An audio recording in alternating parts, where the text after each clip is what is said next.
Max Headspace 9mm back again with another pistol review. This was my daily carry for a little over a year, and I still carry it, but not every day. I carry it in a Don Hume inside the waistband holster, and it's really quite comfortable in the winter time or when I'm casually dressed. But for work, I just can't take it everywhere. I work physically, very active, and so I have to pocket carry at work. But in my off hours when I go out, this is what I carry. And it's kind of a big gun for a concealed carry weapon, but it's really not that bad. It's a .40 caliber, and I think it's a California legal gun because the magazine holds 10 rounds. It has 2 magazines, 10 rounds each. And I've heard that you can get 12-round magazines for these, but they're very expensive. If I replace those 2 10-rounders for 12-rounders, it'd cost me over $50, about $60 with shipping. And I just would rather spend that money on ammo, so I'm not going to do that. I usually have a spare mag in my pocket, so I've basically got 20 rounds of .40 caliber. I think that should be enough. Anyway, this gun came out very shortly after it was adopted by Springfield Armory. Originally, this gun was sold as the HS 2000. It was a Croatian military and police pistol, and they didn't change the design much at all other than to put their Springfield Armory markings on the slide and on the lower, the polymer grip. And in the early days, it was offered in 2 different finishes. You might notice it's bright back here and dark in the front. Now, I haven't seen any of these that have done this before. This is the only one that I've ever seen like this before, and that is carry wear.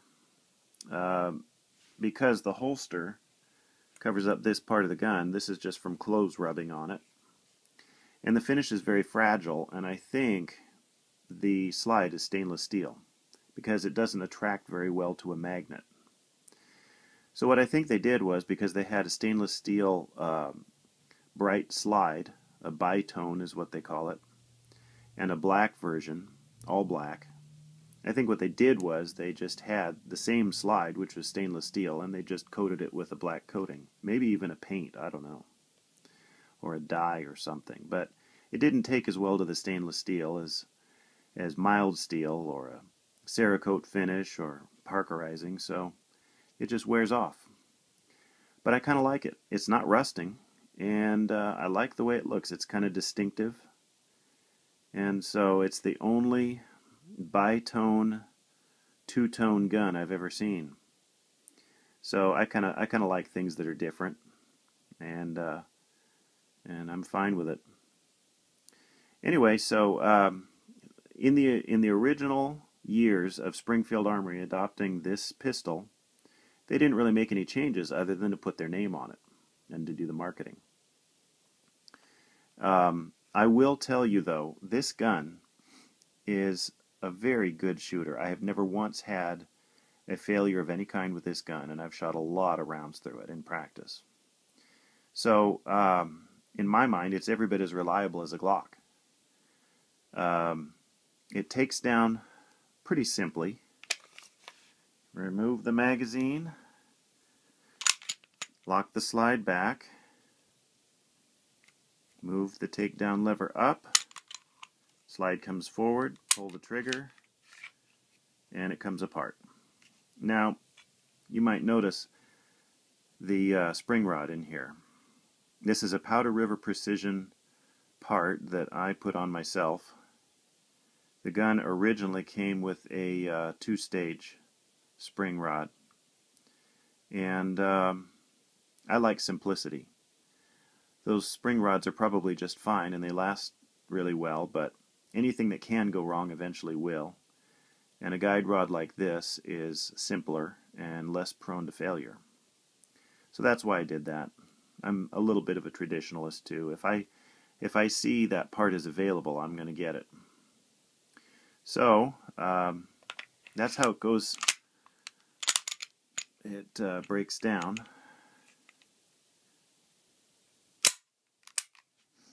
And it's a phenomenal gun. I love it. I love this gun.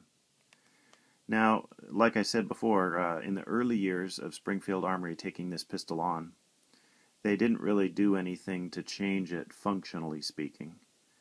Has a grip safety like a 1911. All the controls are big and easy to use. Ambidextrous mag release. And I like this, actually. I like this takedown lever a lot. It's very simple and functional. It has a rail on it. It has a chamber indicator on the top in a good logical place where you're going to be able to see it easily. And let's see. I think that's about it for that. Yeah, and as time went on, Springfield Armory began to get a little bit more involved in the design of their guns as far as the XD is concerned. In recent years they came out with the XDM model, and I had to have one of those too because I read so much good about it. Now this is one that that they had a, probably this would not exist if it weren't for Springfield Armory. Still uses the basic design, but it's a much longer barrel. It's got replaceable back straps, same grip safety, same ambidextrous mag release. The sights are adjustable, fiber optic in the front.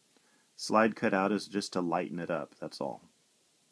But this gun is a targeter's pistol, and it's very accurate. It takes down similar to the old model, with one very slight modification. You do not have to dry fire. I got a Powder River Precision spring rod for this one too. It's very much like the one that comes with the gun originally, except it's solid stainless.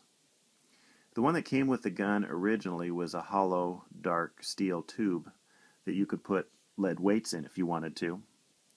So I figure if you're going to put lead weights in that, why not just get a solid stainless one and save yourself the trouble. And that black one was all rubbed out. It was all scratched because this gun locks up so tight. It is really custom fitted, the barrel to the slide, and there is no play or slop at all.